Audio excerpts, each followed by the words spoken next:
up the inside then for De La Rogier.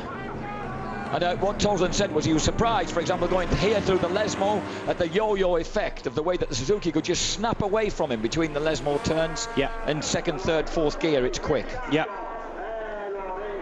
He says top speed, they're okay, but getting there, perhaps they're just losing a slight edge. And you can see Lecconi desperately fighting to get past Kageyama, Toseland fighting to get past, and David Tardozzi and his team fighting with their emotions.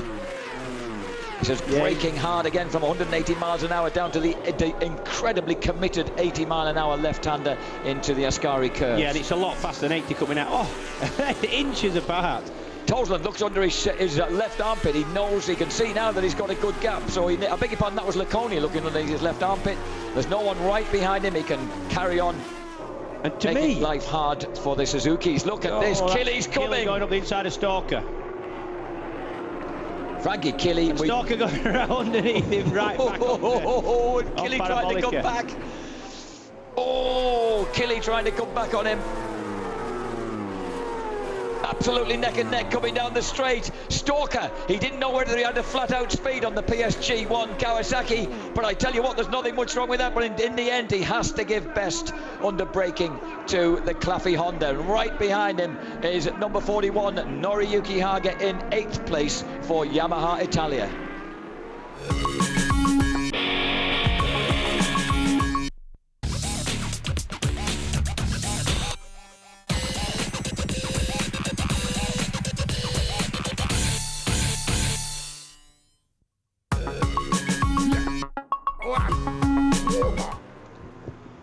The battle for supremacy here at Monza, and Troy Corser being closed down. We thought he'd clear off at the front, but look at this. Kageyama's caught him, Lecconi's caught him. And because the speeds are so high down the straights here at Monza, actually the slipstream effect goes back a long way. You can be maybe 100 yards behind and still get the benefit of that slipstream.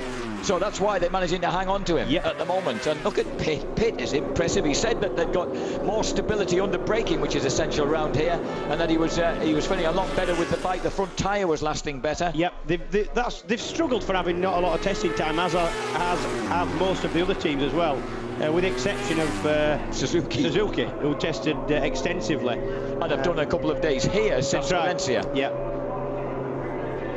Which led to Chris Vermeulen's girlfriend Tony, as Toseland goes up the inside but not quite into Parabolica. Tony rather whimsically said to Troy Corser, oh, as if winning wasn't enough then, when Troy proudly announced they were going to go testing at Monza. Yeah, but you can't sit on your laurels. Every circuit's different.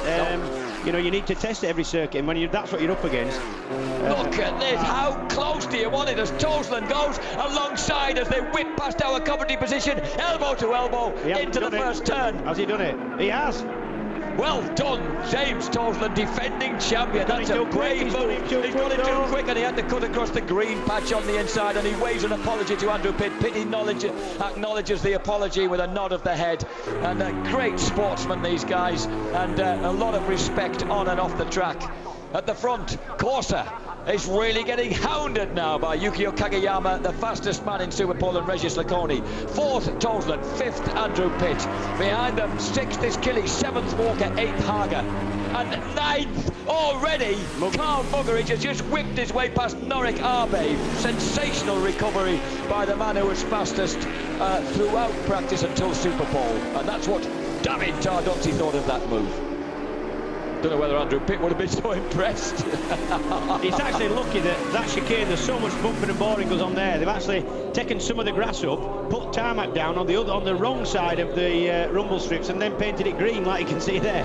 So although it looks like hideously wrong colour green grass, it is actually it's tarmac. Regis Lecconi, as ever, and as he always does, James, is just riding so solidly and aggressively to stay with the Suzukis. Now, the point is, James hasn't got a toe there now in 4th place. He must surely be too far back to benefit from any of the draft from these guys. You would think so. I think the best he can hope for is if they start swapping a little bit of paint to the front. Oh, and they are doing. Yeah. Oh, Yukio Kageyama having a look under Troy Corser as they went through the Parabolica. The 33-year-old former world champion responds. And they come past, howling past us now. Toseland goes past with about 6 bike lengths on Andrew Pitt.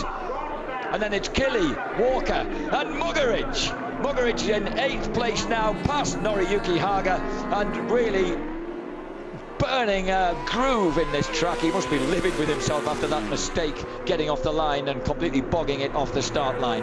Round the curve of Granda, fabulous 150-mile-an-hour plus drift. And interestingly, Walker's actually lapping just as quick as the very front men now.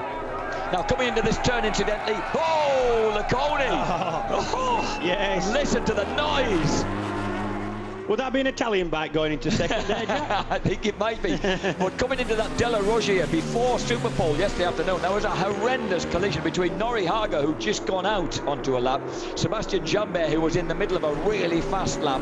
And just like this, in fact, as Nori dipped in like that, Jambert hit him up the side. Haga's nursing a very sore upper left arm and left hand from where he was assaulted by the Yamaha France R1. Yeah, but Jambert was up on time and was desperate not to get held up, yes. And I think that's why he... Yeah, it was just a fault, but it totaled the bikes. Yeah, it did. Both bikes were completely wrecked. So Haga's out on his spare bike with all the front forks and settings from his #1 bike. This man, Troy Corser, he's 100% happy in every way with Alstara Corona Suzuki and the bike underneath him, and he's there in the lead. Can Regis Laconi in second place do anything about him? Tosland is creeping away now from pit. So as they come burning their way around the 80-mile-an-hour entrance and far faster exit to the Parabolica, and come howling on to the straight behind us. I can't help jumping to my feet to see them going past us now across the old finishing line, and there's just a couple of bike lengths between Kagayama and Laconi as Kagayama looks up the inside but hasn't got the speed to do anything about it. Muggeridge is now just 1.2 seconds behind. Oh, and Laconi gets it wrong going into the chicane. Healy's is braking too late. He's dropped back. It's such an easy corner to outbrake yourself there, which is why they've put that nice bit of extra. That chicane, the first chicane, has changed several times, and it's always been a terribly slow chicane off one of the fastest straights of any circuit in the championship. And added to the fact that they've now got this mighty three-quarter headwind going down there, and Pitty was saying after warm-up this morning, he says it's difficult to judge. It's difficult to judge. Yeah. He says you can go much deeper into it, yep, with the headwind, which obviously you have to do if everybody else is doing it. And also, did you notice how Kagayama just there got really wide on Lesmo? Muggeridge was saying that in warm-up this morning the wind's coming underneath you at Lesmo, yeah, lifting you up off the apex. Although it has to be said, if you don't get that many crosswinds at Monza, because it's so sort of the wind's funneled to whatever direction the track's going in by the trees mostly. Well, it does get funneled, doesn't it? It does get funneled. He's stepping out into the pit lane this morning. I was nearly blown off my feet. And Tosland's riding, all credit to him, he's riding really, really aggressively. He's trying. The lap times on the last lap as we come down to the completion of lap 8. 148.5 Laconi, 148.5 for Corsa, 148.92 for Kagayama, 148.8 for Tosland. Oh, Tosland doing what he does best and just burying himself in that Ducati 999, powering down the straight. 148.7 Corsa, 148.0 for Kagayama, fastest lap of the race as he puts the pressure once again onto his team leader. 148.7 for Pitt, his fastest of the race, and so too for Walker. But Muggeridge is still trying to close the gap, but he's kept it consistent on that lap. He kept it consistent. Muggeridge actually lost a couple of tenths in 8th place. Yeah, he did. And to be honest, if you don't get away with the people at the front, there's no way you're going to make the ground up here. He's going to cost you a tenner as well. It's just, no, I think I've cost him a lot more than a tenner by putting the bet on in the first place, Jack. Yes, I feel a bit guilty now. Yukio Kagayama, he is a fighter, isn't he? Yeah, he is, yeah. He's just clawing his way back. At Valencia, after the second race, he said that he just give up, and that is not true. I've never seen him give up yet, ever. He's a real battler. These, incidentally, these tyres, because of the number of right-handers, they're dual compound, so the centre and right softer than the left-hand. I beg your pardon. No, harder. Harder than the left-hand side. Yeah. So when they come into the very rare left-handers like this one, they can commit because they have to commit going into there. And they've got a lot softer tyre on the left. Yeah, to give them the grip as they go through there. Boy, oh boy, if you're standing beside that, at the bottom end of that grandstand, watching them almost at ground level, you see the commitment involved as well. Yeah. And Stalker's, look at that. Stalker has got past Killy, I think, in their battle, because he'd lapped about 4/10 quicker than the veteran Italian on the previous lap, and I think Walker might be back into 6th place. And he has a lot of fans amongst the Italians even around me in the grandstand at the Ascara Curves. Yeah, yesterday we had the Stalker Bene, they were saying to each other. Yeah, they've got he seems he's riding for an Italian team anyway, which obviously helps with the Italian crowd, but also people like him because he's a little trier. And Muggeridge absolutely alongside Frankie Killy as they went past us side by side, neck and neck down the straight. Muggeridge and Killy for 7th place in the wheel tracks of Chris Walker. Oh, look at that. How brave is it going around that curve at Granda with this amount of power? This is look at Kageyama. This is one of the only circuits, Jack, that I come to and I actually wish I was still racing. It's a fantastic circuit to ride.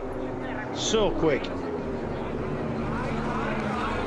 And Corser, interestingly, just took a really long look over his shoulder just coming out of Lesmo 2. Just had a real big look at his teammate. Oh, and again, look where Kageyama is, but he pulls it back again on the exit to Lesmo 1, then into Lesmo 2, where it's vital. You've got to watch, it's nicely back there, but the camber drops off as you go over to the curve. It drops off very sharply as you come out. Down the Seraglio, up to over 180 miles per hour, with a following wind, of course. And then snaking into the left-hander. Through the Ascari curves, we've had 9 laps complete out of 18, just turned half distance here in an enthralling first race at Monza World Superbikes round 4.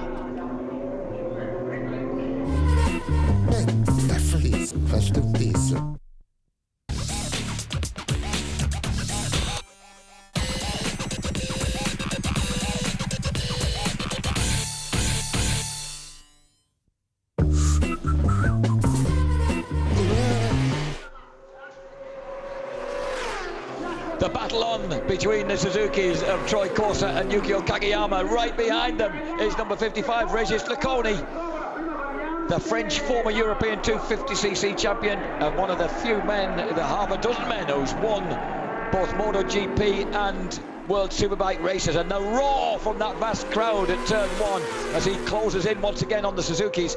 And Muggeridge got past Walker on that lap and just flew into that first turn, edged past him into 6th place. 7th Walker, 8th Killy, 9th the amazing Nanelli, 10th place for Norikabe, 11th for a fading Norihaga, 12th for the second PSG1 Ducati of Mauro Sanchini.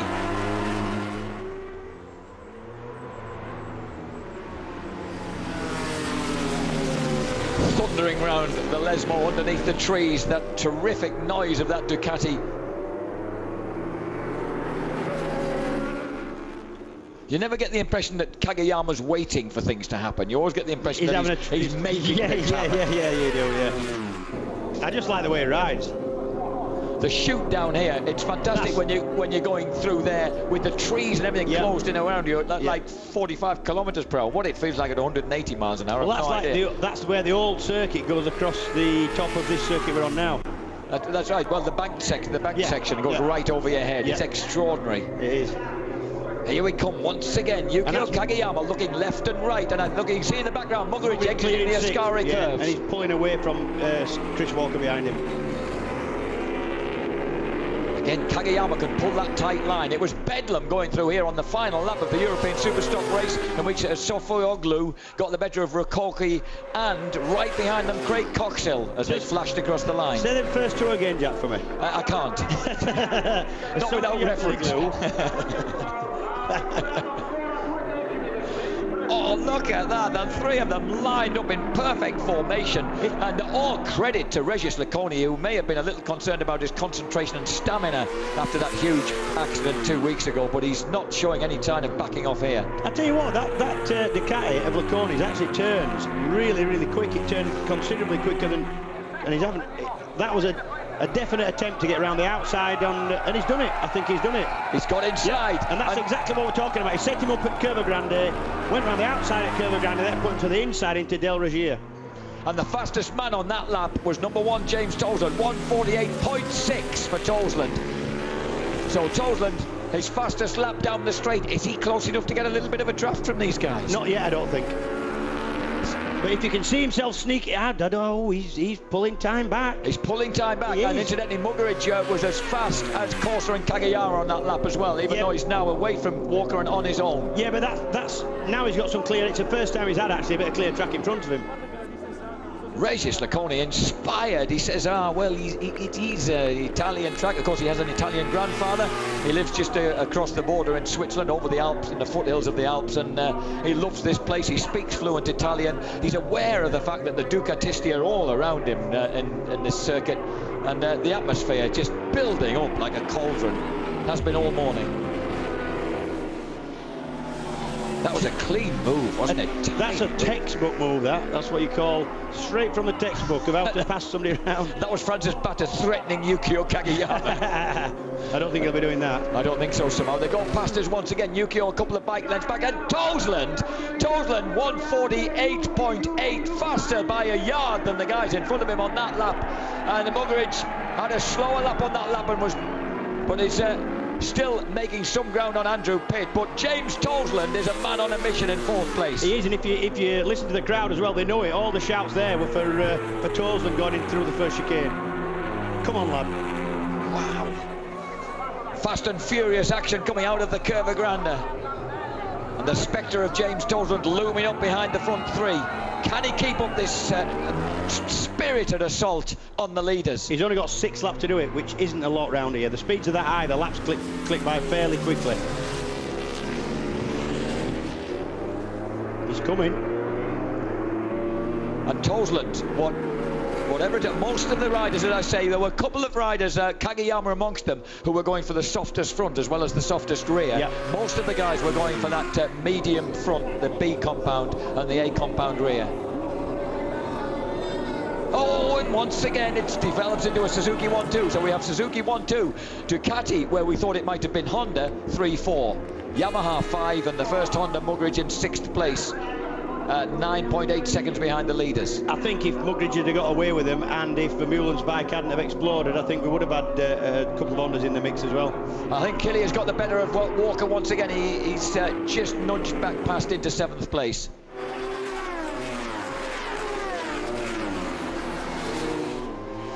Fantastic action. Well, we certainly can't say that Troy Corser isn't working for a living today. No, he is. He does. I mean, we've said it before. Obviously, if it's easy for him, he doesn't have to try any harder. But when he has to work, he can work. And I tell you, the fastest man on the circuit that lap with Kagayama 148.5, with Toseland on a 148.7, which was still quicker than both Corsa and Lacconi.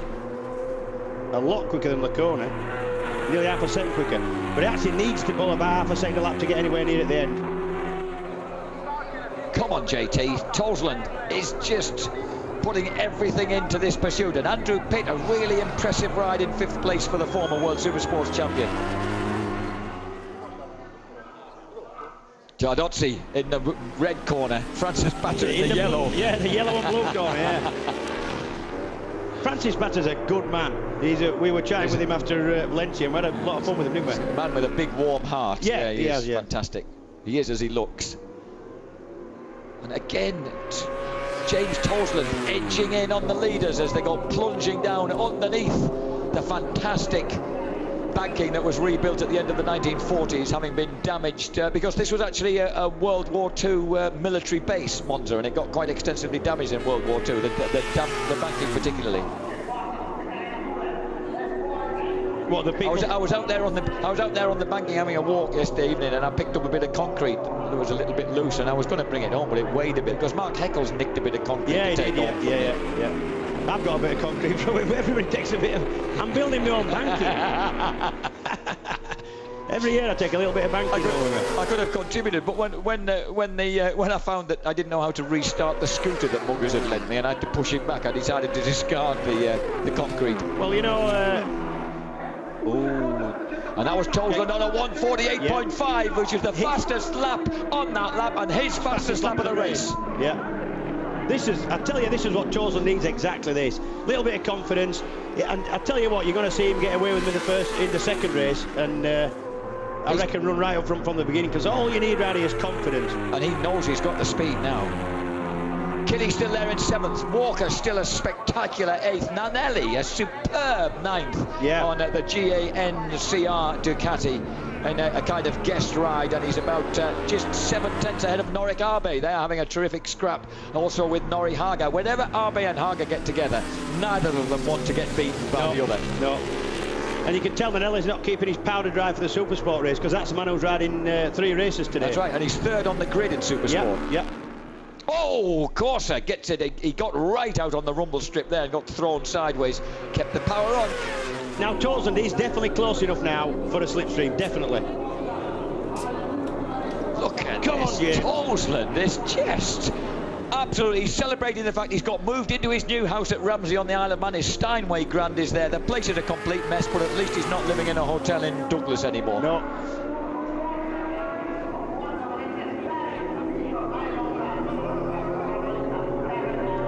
Plunging into the Parabolica. Corsa, Kageyama, Laconi, Torsland. This has become an 8-wheeler. Fabulous ride by Torsland. Really wide. Man, he's managed to hook it back to the last apex. If you can do that, that's the best line. Out wide mid-corner, cut it back, and straighten the exit out and slingshot yourself onto the stand finish. As they go across the line now, it cost him... No, he was 1:89, but actually exactly the same time as Laconi, a fraction quicker than the Suzukis. This is building up into a proper Grand Stamp finish. Come on, James. Out again. It's really difficult to stop those front wheels pawing the air because you're coming out of there from such... Look at this. Muggeridge is now getting assaulted by Killy. You always know that Killy will get fired up at Monza and something will happen. Get stripped off is what he normally does. Laconi again right there as they're going to Della Rogier. We've got 15 laps out. Oh, Corsa clips the curb, and that throws everybody offline. But you've got to pull it back across to get the right line through that Lesmo 1. Oh, Sam will be giving birth. Should be giving birth. Fingers crossed, legs crossed. And Corsa certainly doesn't mind getting right out wide on that rumble strip. But look at Torsland. Just look at them clawing the inches back. They've only got 2 laps at the end of this one, so Torsland really needs to basically getting into the pack now. He's with him. He really has closed that gap again. If he can try and keep himself somewhere near where he wants to be through Parabolica, and he's even brought a smile to Tardozzi's sparkling face. And that is not an easy thing to do just recently. No. He's been quite genial this weekend. It must be the effect of being in Italy. Yeah. Into the Parabolica. Look at Laconi. Laconi, where's he going? Torsland manages to hold a tighter line, and he's getting right up on his teammate now, but the Suzuki's just escaped a bit mid-corner as they flash across the line. 48.7 for Torsland, just 2 tenths of his best of the whole race, and that was about 7 tenths quicker than the guys in front of him. Torsland, world champion, number 1, finally discarded his favoured race plate, number 52. We thought it had also discarded his good fortune, but look at this, he's right back with them. And now it is an 8-wheeler, proper 8-wheeler, all together. Laconi is so fast into the curve around, coming out of that first chicane. Look at him. Laconi just is a brave man. Anywhere really quick that takes full commitment, he's going to be good at. And that's I think he's got inside Kageyama. Oh, Kageyama refuses to give way.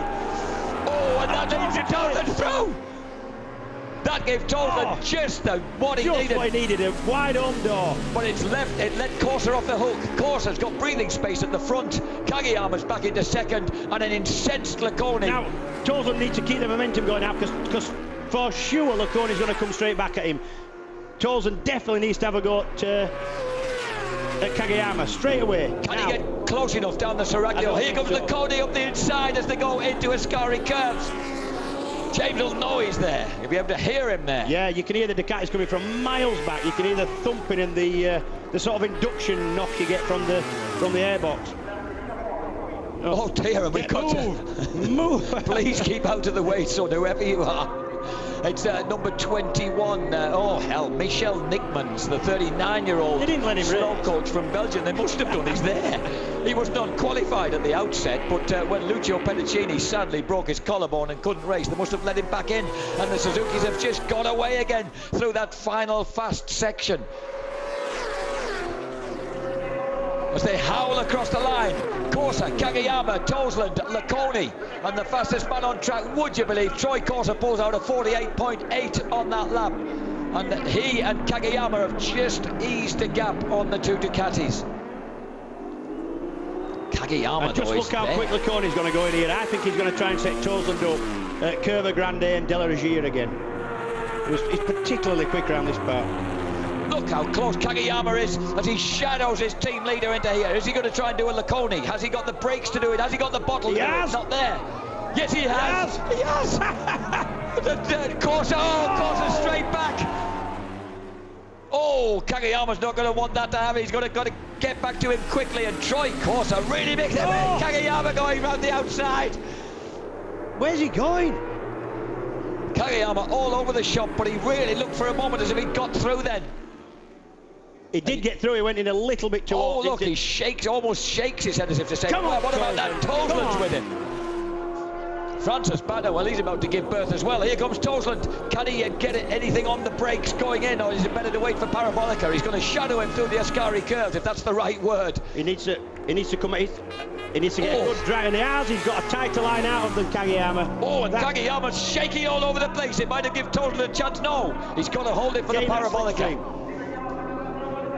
Is he going to come out of the slipstream early? He's going to stay with him going into Parabolica. Does that give him chance? Remember, the finishing line now is set quite close to the Elixir and Parabolica. Yep. He's got to hold it tight. Kageyama looks as if he's in a bit of a bother. He's shifting over as they go round towards the finish line. James Toseland goes for the outside line, has to cross to the inside, and Kageyama hangs on. Corsa a brilliant victor. Kageyama second. Toseland a phenomenal third. Fourth for the gallant Regis Laconi. And look at this in the background. Carl Muggins versus Frankie Killy. Muggins gets that sixth place ahead of Frankie Killy. Walker is eighth for the PSG1, the Kawasaki team. Nanelli is stupendous ninth ahead of Norik Abe and Noriyuki Haga. And would you believe, in 12th place is Leon Haslam's last year's Renegade Ducati in the hands, or it might be, they haven't crossed the line yet. Marco Borciani went across with his dad and bought it from Tony O'Neill, as he gets across the line at 0.2 of a second ahead of Giovanni Busse's, Patoki Kawasaki, Mauro Sanchini and Ivan Clementi in a blanket finish. Wow.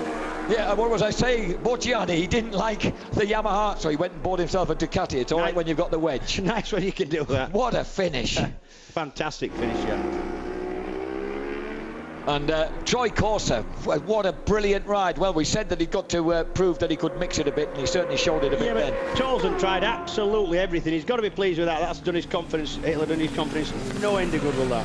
There's also 16 precious points in the bag, and I'll tell you what, he wasn't that. He was only 14 points behind Norik Abe in 5th place in the championship. He knew this. He knew that one really good shed load of points would make a big difference. Yeah, and he's happy with that. And that will have taken him to 54 points in the championship. That's made a big difference for him. We could just see him having a go 44. We could say, I think we could see Toseland having a go at winning that second race. And look at Chris Walker, that's good. I told Stalker to acknowledge the fans, because he's got a lot of, because he's riding an Italian team, they're really appreciating him round here, and he's giving them a wave. That's terrific. Yukio Kageyama, what a tiger. And all the lads waving to the fans, because one thing you get round here is fantastic sportsmanship from the crowd. And they applaud everybody through there at the Ascari curves. Ben Bostrom, he finished in 18th place. Now he's got Simon Buckmaster now as his crew chief, and they're gradually getting to grips with, trying to find grip with that Renegade Koji Honda using the Pirelli tyres. Muggeridge, he'll be disappointed with himself, but 6th place, really. That was fairly astonishing in a very, very close finish with Frankie Killy. Not only did he fluff the start, he actually got clobbered by somebody on the start line, and that put him down into the 20s. So it's another Suzuki 1-2, but at least it's a Suzuki 1-2 with a bit of opposition. MCN's Michael Guy in the background there, already scribbling things down on his notepad. Congratulations to Michael and his wife, because they had a baby daughter a couple of weeks ago, which is why he wasn't at Valencia. And, yeah, which is why we had to have very excited. Andy Downs came to Valencia. Came snooping around, and listen to the noise as Torsland comes in. How much does that result mean to him and to his crew? That's a race we want to see. Okay? That's a good one to see, says his crew. He says that's what we want to see. That's what we want to see. That's what we all want to see. And I've been wanting to see for quite some time. And Paolo Ciabatta gets a big pat on the bottom. There we are. Man hugs. Man hugs. We love them. Well, I do anyway. James gets a bit frightened when I give him a hug, don't you, mate? Yeah, but that's because it's you. And here's the most huggable man of all, Francis Batta, and Troy Corser. What a spectacular paper chase of a helmet. I hadn't realised how spectacular Corser's helmet was on that side. Crocodiles. Yeah, it's crocodiles. There you go, look. Back of the crocodile. No way. Did you hear Corser then get No by way. me? No way. Great. What a fine, fine race. Always good racing round here. Oh. Now look at Muggeridge. Look at Muggeridge, but it's after that. It's just completely swamped. Nowhere. Completely nowhere. Vermeulen's bike exploding. Big engine problem. Unusual for the 10-carter bike. Now they've had no problem with that all weekend. If you've got to feel for anybody, you've got to feel for Laconi. That man put everything into that race. And yeah, but our man finished third, so we don't. That's yes, true. Sorry.